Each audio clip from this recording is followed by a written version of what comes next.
It's December. It's a new month, and with a new month comes a whole new set of topics and focus, not only for us on Sunday mornings, but also, as you heard in the announcements, on Wednesday evenings. And I want to highlight what's happening on Wednesday evenings for our radio listening audience and our video watching audience to enjoy that information too, because everyone is invited to participate on Wednesdays when we are observing the different ways of celebrating the light in a spiritual context, starting, as you heard, with December 5th with Hanukkah, the Jewish festival of lights that has actually begun, and I already heard from the organizers it's going to be a lot of fun, and takes place in the North Wing, and everyone is welcome. Reverend Tara and her interfaith connections and friends are bringing this to us. I'm really delighted.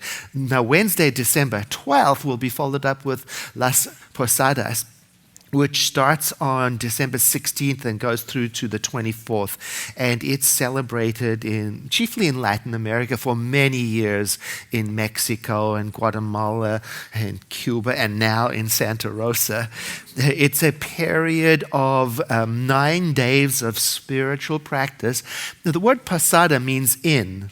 So it has to do with the reenactment of the journey of Mary and Joseph to the place where the nativity took place. So that is very exciting that we're doing that as well. Followed the next week, December 19th, Kwanzaa.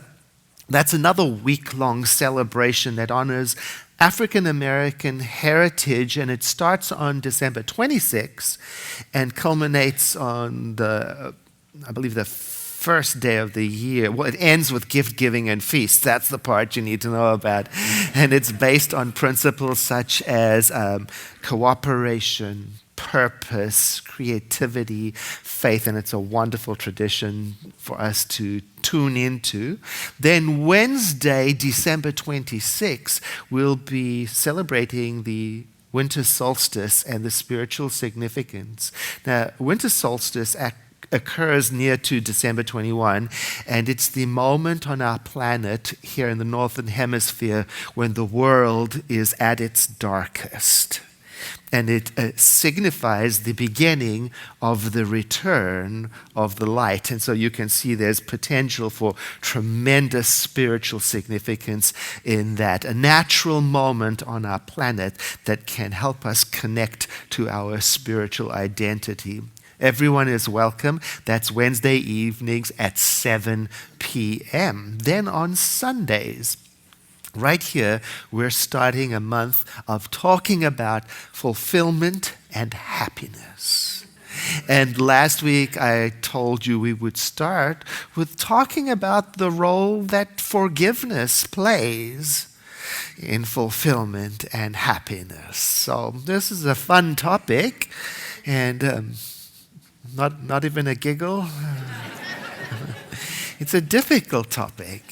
And so there are 3 things I want to talk about, and they are, first of all, forgiving ourselves, then forgiving each other, and finally, and possibly the most important, is having compassion with the process, especially during that time when it's very difficult to do and to follow through, when we are having difficulty with making progress with forgiveness, or maybe even can't forgive at all. To have compassion and not be forceful about the process.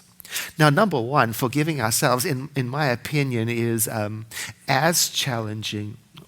more challenging than forgiving other people. And I think that's because some of us are our own worst critics inside. So I've had to work on self-forgiveness with a lot of tenderness, and I've got 3 ideas to share with you about how I've made progress in self-forgiveness, and they are these. First of all, get help. Why? Because it can be very difficult to untangle self-resentments all by yourself. So if you've noticed you've got a good deal or just a little bit of self-unforgiveness, you might want to consider investing in professional assistance, guidance, because it can be very difficult to navigate all by yourself. I mean, I don't try to fix my dental issues by myself, you know. There in the kitchen, if I've got a sore tooth, I don't get out a drill and fix it. I don't even try to cut my own hair. Well, actually, once I did. I was going to go on a long bike ride and it was very hot, and I thought, how hard can this be? Right? Just buzz. And so I did it. In the bathroom, and I ended up having these patches of hair on the back of my head because I couldn't see what was going on there. It looked good from the front, but everybody else could see what I'd been up to. Do you know what I'm talking about? And that's like doing your own self-forgiveness work. Quite likely, there are things that you just can't see. You just can't see. You know how everybody else can, but you can't because you're in it. And that's where a professional can be very helpful, helping us to identify and replace sometimes the feelings, the thoughts, the ideas, the blocks that are stopping us from moving forward and releasing self-forgiveness so that we can prosper and we can flourish and we can be fulfilled and happy again. So when I say professional assistance, I'm talking, for example, like we have licensed prayer practitioners that are trained at the center right here.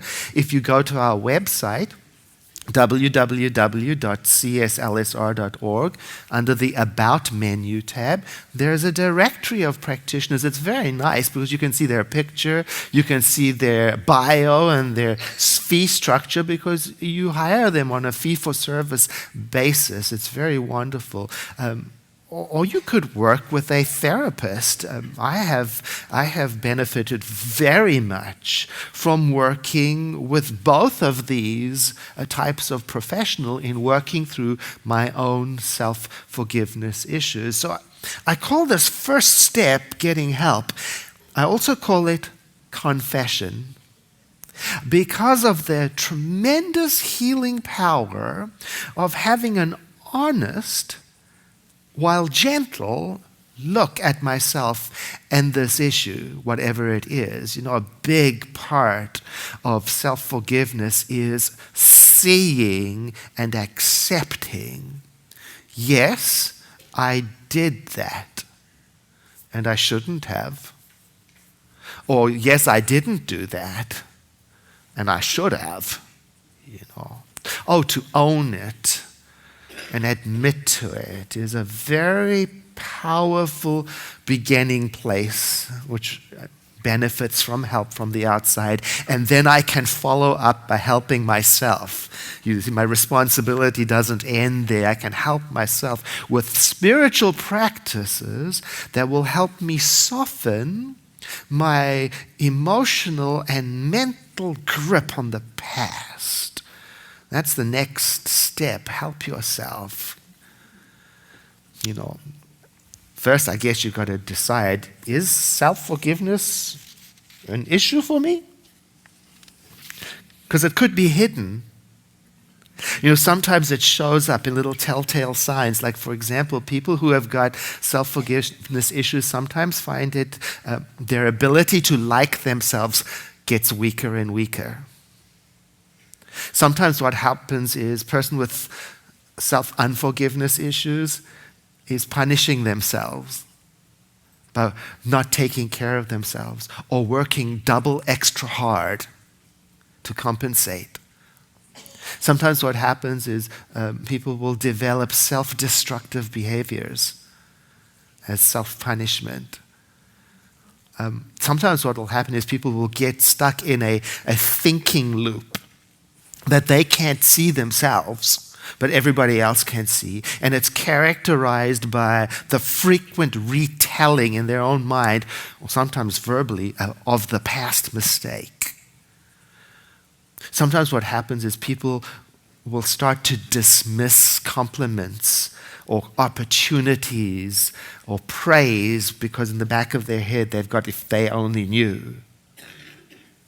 And sometimes what happens is unforgiveness towards self shows up as being resistant or avoiding doing the very things that will shore up our energy and health and well-being. That's why that first step is so important, to get some help. Don't skip that and go straight to the help yourself part.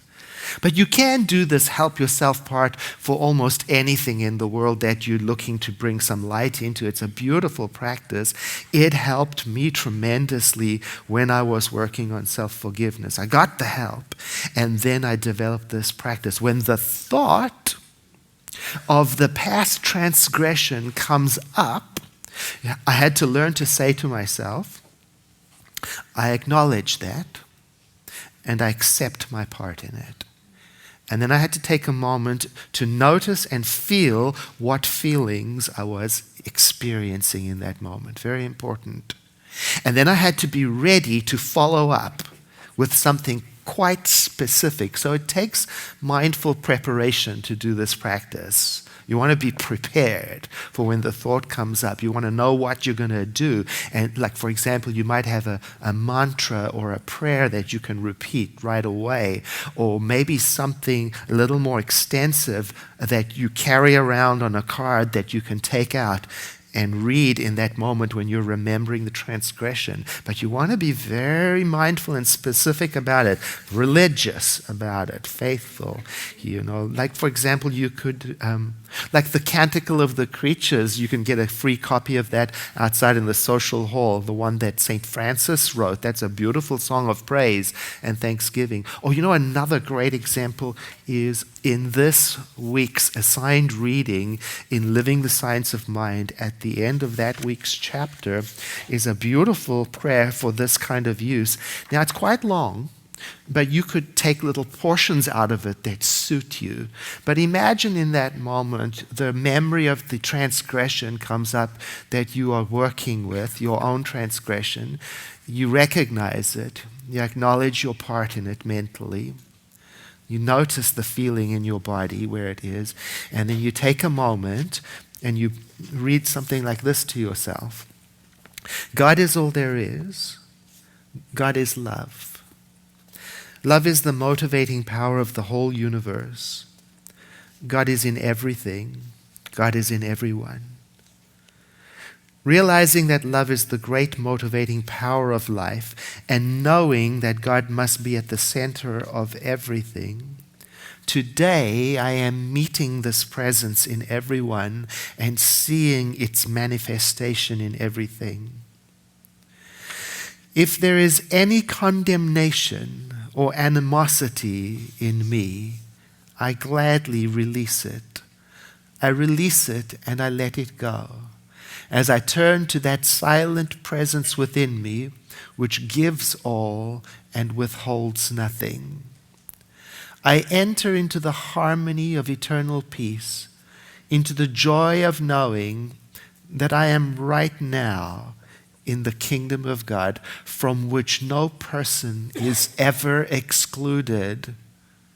My yesterdays are gone, and my tomorrows stretch forth before me in an endless future.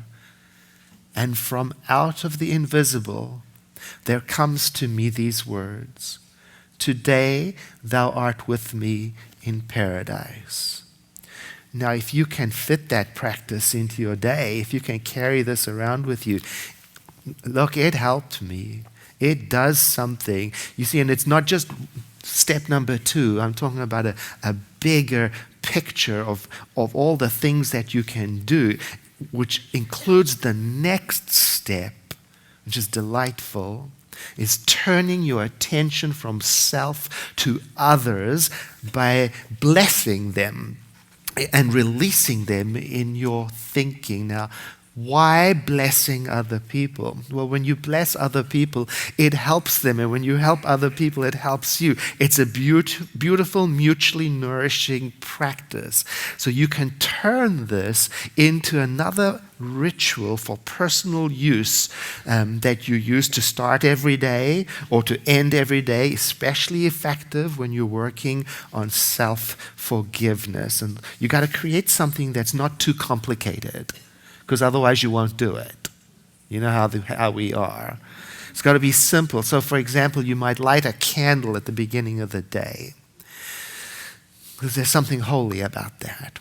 And then you take a moment and breathe in and close your eyes, and then think about people you love.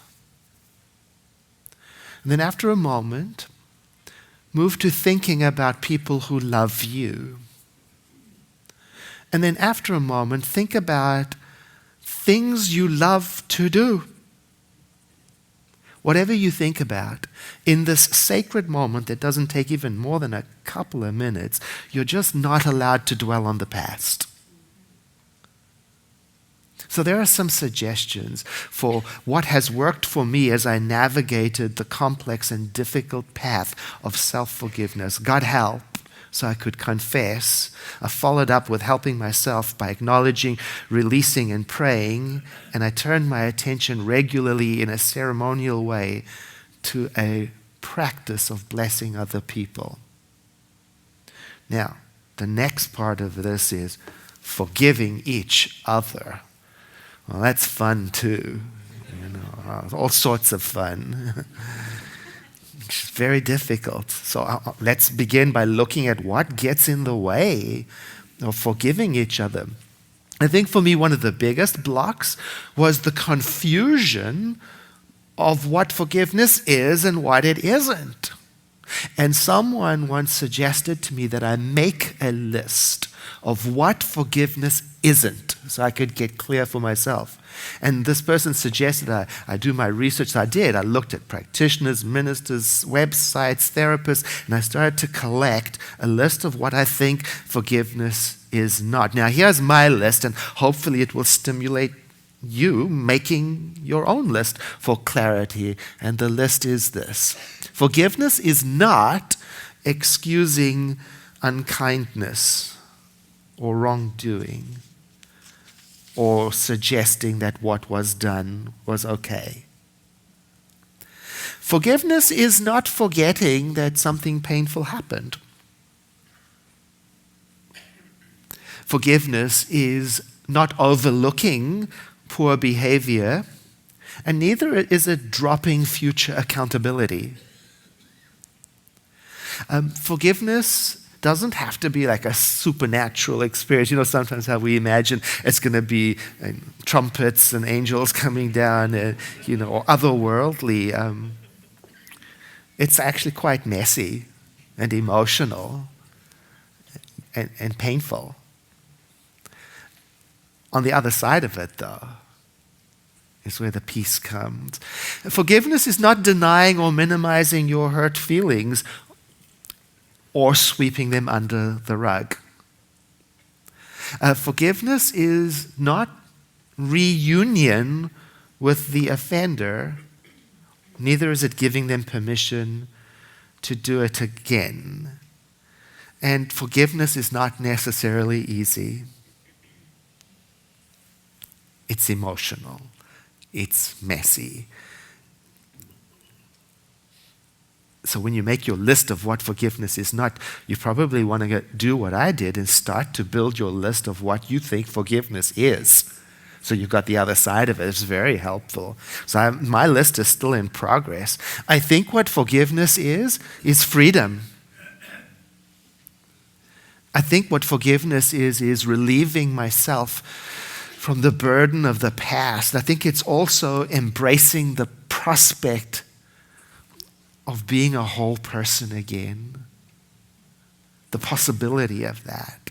And it's also giving the person or the institution or the group or the family that you're working with the possibility, the freedom of also being whole again.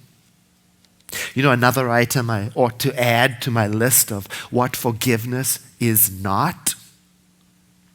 It's not revenge. Yeah. I mean, that's a big deal. I mean, and it's not even the hope of getting remorse from the other person. That can get you into trouble. That can be a big block. You know, because sometimes it's just not physically possible. Sometimes they don't care. Sometimes they're dead. Sometimes it's an abstract thing like life itself. So, you know, if you're fixed on revenge or remorse, that can lead to tremendous frustration. And, you know, the only thing I can offer in cases like this, because forgiveness is so deeply personal, I can just give you advice from my own experience. And my advice is forget revenge. Forget even getting payback. Because that's something for which the price is always higher than we thought. It's always it's always too expensive. You know, if you've been here in these past months and we've been talking about the reciprocal nature of the universe and the law of cause and effect and how this world works, you don't want to play with revenge. It's going to hurt you. Besides, there's something better. There is something better than revenge. And it's the last item on this list. It's healing, wholeness, living again. That is sweet. Yeah, you know, talking about what happened and being heard can be very healing. It's not always available, but I acknowledge it can be healing. But talking about it and getting hurt is not the same as rehashing old hurts over and over and over again and never letting someone forget about the hurt they did. It's different. You know, at some point we have to move on. The Apostle Paul talks about that difficulty of moving on in a very tender and beautiful way in Philippians. He says, brothers and sisters, I do not consider myself yet to have taken hold of it. In other words, he says, I know I'm not there yet. Isn't that beautiful? I know I'm not there yet, but I know what I should do. He says, but one thing I do, forgetting what is behind and straining forward to what is ahead, I press toward the goal to win the prize for which God has called me heavenward in Christ Jesus. Well, it can be very difficult to press forward when you don't feel heard, when you haven't had the opportunity to tell the story of your betrayal. You know, it got me to thinking about South Africa and the Truth and Reconciliation Commission that took place there many years ago. You may be aware of that. It was a kind of experiment in healing and forgiveness because during the apartheid era, torture, violence, crimes against humanity were going on across the nation in South Africa. And so the commission was put together to give people an opportunity to tell their story. And one of the ideas behind the commission was that being able to testify in an open setting like that might contribute to lessening the pain and open the pathway to healing. Now look, it didn't wipe out the past. That's not what reconciliation means. To reconcile things is to bring two things together, often two things that are unacceptable and undesirable, and to say, yep, that happened. It doesn't make it okay. It brings it out into the open for the light of healing to have its way. To create an opening, the commission was intended to create an opening for forgiveness to be a possibility among those who were speaking, sometimes with their perpetrators in the room, And also on behalf of those people who did not speak, whose stories may have been still too painful to even tell themselves, but they received healing through the witnessing of other stories being told. It's very tender. And that thought of, I'm not ready to even tell my story, it brings us to the very important next step, to have compassion for the process itself. Because, as one of the people in the commission organizers said, even if you do testify, it may result in higher anxiety at first, a re-traumatization, and yet in time, the hope was that it would ease the pain. Very much like when a bee stings you and then you pull it out. That's the second trauma. The pain doesn't go away then. It's going to later. That's exactly what it's like. And this pain is exactly what makes forgiveness such difficult work to do. Sometimes it could seem to be easier just to ignore it. Ignore what happened. And turn your back on what happened. And turn your back on what happened and then call that moving on. However, it is rarely the case that ignoring leads to fulfillment and happiness. What happens instead is that below the surface, the unforgiveness goes to work on us. And then it starts to show up in the ways we've talked about already, in my language. It starts to become the reason, sometimes the invisible reason, for why I can't, whatever it is, thrive.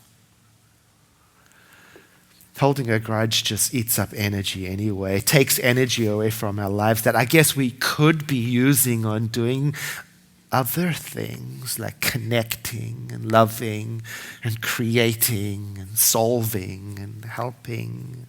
It takes up energy. Now, there are several ways that you and I can release the past.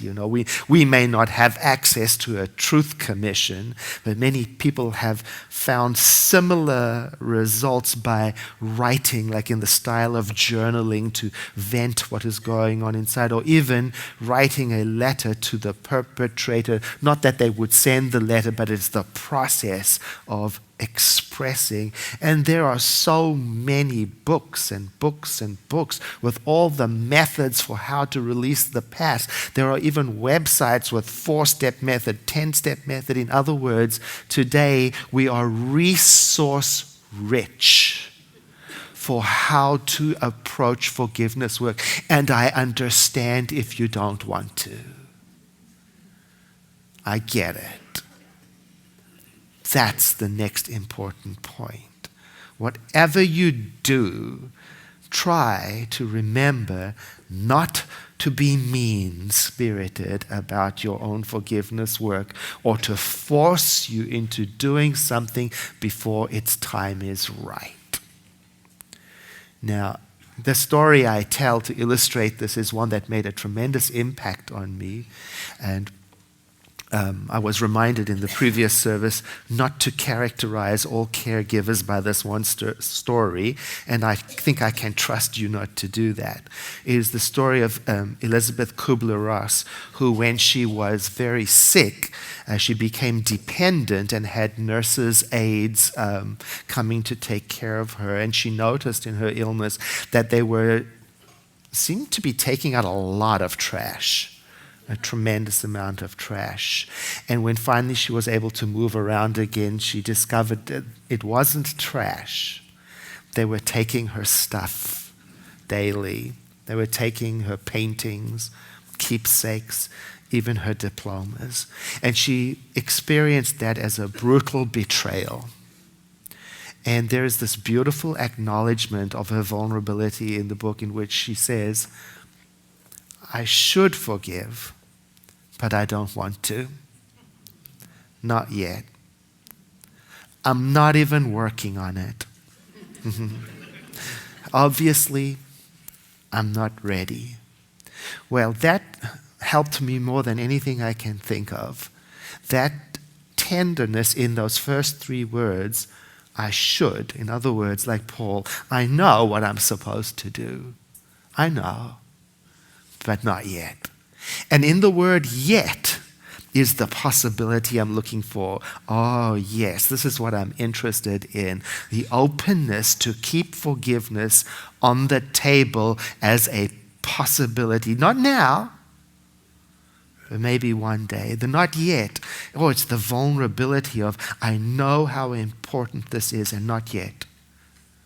So far today we've talked about the importance of forgiveness work, some of the blocks that prevent us from doing it. And what I wish to leave you with today is this idea that if it is not the right time for you to do forgiveness work, fine. It's not the right time. And maybe what you can take from these stories is the encouragement to look for that willingness inside of you, so that maybe from deep within a voice can emerge saying, I'm willing to be willing to forgive, maybe. I invite you to breathe in with me. Exhaling, letting your eyes close. We turn our attention inward to acknowledge the one source of our joy, of our life, the living Spirit Almighty, that which is everywhere present, is the foundation, and it is the all in all. I identify myself with it, and its self-givingness exists in me as my ability to open up and to receive the love of the universe. And so through this spiritual mind treatment, I'm declaring what I believe is true, that it is safe to be loved, that it is safe to forgive at the right appointed time, and the Spirit of wisdom within me knows when that is.